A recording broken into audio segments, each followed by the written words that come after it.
What is up, guys? I got a gameplay on the map Library. I think I go 21-4, and for this commentary I'm actually just going to talk about my impressions of the multiplayer component of Gears of War Judgment for the time I have. Before I get into that, I will say congrats to the winners of my giveaways, which were Gorilla Grodd. Yeah, Grodd. I'm not terrible at pronouncing words here. Alert Crayfish 2, who actually still needs to claim his prize. If you are watching this video, please message me back. And Dom Everything Easy. Those three people were the winners of my giveaways. I actually got another Hammerverse code too, and I messaged somebody else. But if I don't get a reply from them, I'll just message random people and give away the codes. Now, the point of that whole video I made before where I asked for comments is because the best way to learn how to play new games, or one of the best ways, is to learn from other people. So I would really advise for everybody to go through and read some of the tips. You'll probably learn something that you don't already know. The game is brand new, so I know I learned quite a few things from those tips. So there's about over 150 comments, which was really nice. Thank you for everybody who participated in that. And now I'm just going to go over some of the pros and cons that I have selected to talk about for Gears Judgment. I don't intend to be negative or overly pessimistic or optimistic in any way. I don't want to try to sell you the game, and I don't want to just sound like a miserable person. So I'm going to try to list one positive thing for every negative thing I say. But I mean, overall, I can say I'm enjoying the game. It was a little tough at first for me to find enjoyment in it, probably just because everything was so new and foreign to me. But the more time I'm investing in it, the more I'm coming to appreciate the game. So starting off, I can say one pro is the speed of the game. It really feels like a fast game. I'm happy that stopping power and active reloads are gone. So when it comes to flow, everything flows really well. So the only time I feel like flow is being taken away is when stim grenades are being used, which is what I have listed down for one of my negatives. Stim basically puts you into God mode for a good 4 seconds, and the only way to kill somebody using a stim, I believe, is to use anything that gives you a one-shot. So you can imagine that if you're somebody who's using a rifle, that completely takes out your role, essentially, as a support player, which can be really frustrating.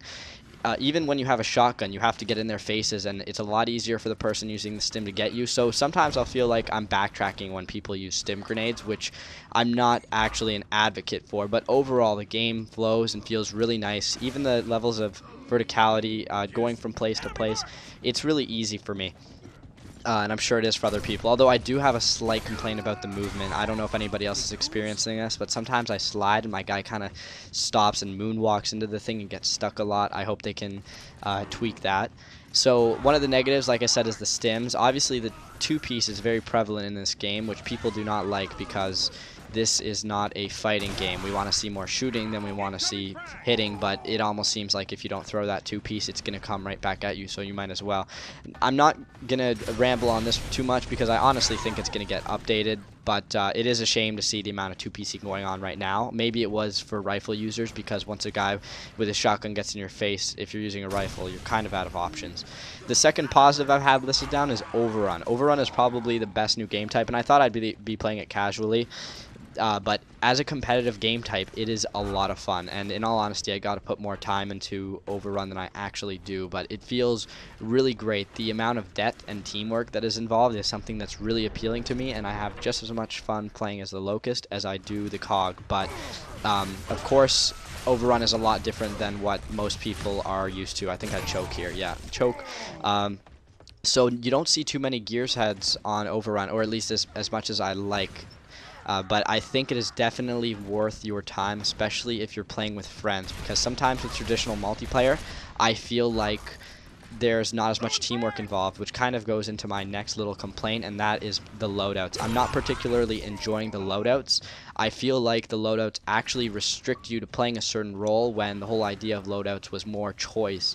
I really liked having the ability to have a rifle and a close range weapon, and I really wish that would return, although I don't think it is.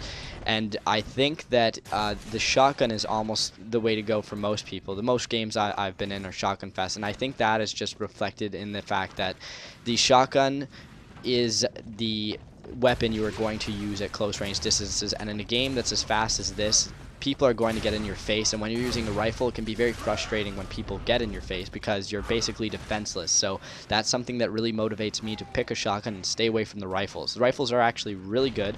I think all the weapons are balanced, which is my next point. I just don't think that the situation occurs as much where you want to be using rifles, or at least if you could choose, it's a lot easier to cut down distance in my opinion and chase people down, a lot more fun, versus it being just very frustrating to use a rifle and having to run away from certain scenarios, which I think motivates people, like I said, to use shotguns.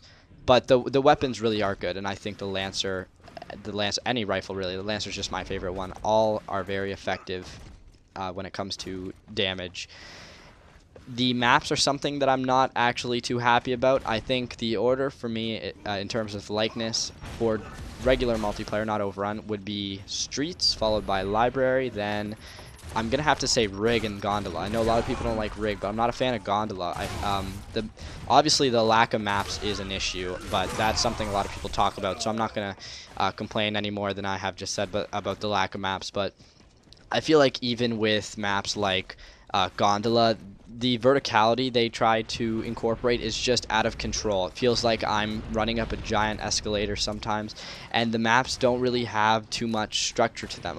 Even Library, one team spawns closer to Boom, one team spawns closer to Sniper, and then to me that can be a little frustrating at points. I'm used to seeing a little more structure. I think it would be really nice in DLC if we can see smaller maps that are maybe symmetrical. I'd really like to see how symmetrical maps play out in this particular game, and maps that have a modest level of verticality. I feel like Streets hits it just right because all the weapons are useful there. You're not having people falling off from everywhere like crazy. Even I would say Library has a good level of verticality. Another thing I really like about this game is I find it's a lot easier to play by myself. In Gears 3, if you rolled with a party, or if you were against a team rolling with a party, you probably had a terrible time because it's too hard to pick up even a few kills if your team is going to lose, and that's something that really turned people away from playing individually. But this game, I feel like I have a chance with every life I have to pick up a kill and have some fun, even if the other team is better. Teamwork, with that said, with the exception of Overrun, teamwork I don't feel is as prevalent, just because of even just the loadouts. If people are all using shotguns, then the amount of teamwork is not really gonna be there as much. And I guess the last negative that I'll quickly say, and it's really not even a huge deal, I'm adapting to it, is COG versus COG. Before I said it was not going to be a big deal, but I actually think it does affect gameplay because sometimes people creep up on me and I don't even realize that it's someone on my own team, because you can't make noise distinctions between teams, which can be a little frustrating. Over time you do get used to it. But it'd be really nice to see Locust back, because, I don't know, the whole red versus blue thing and not being able to make distinction between noises does take it away from me a bit. Overall, I'm having fun with it, though. I'm actually going to post a clip here. I was looking on the forums, and somebody said that they grabbed a Vulcan and they were spraying somebody with in a stim and they couldn't kill them, so I just had to test it for myself. This isn't meant to troll the game or be negative. I just thought it was really funny. I hope the stims actually get removed, to be honest, or even you can only use them on teammates, so they're strictly a support grenade, but I just not sure what they're going to do with it. Overall, I think it'd be better if it was just an overrun, but that's my video. Thanks for watching, and take care.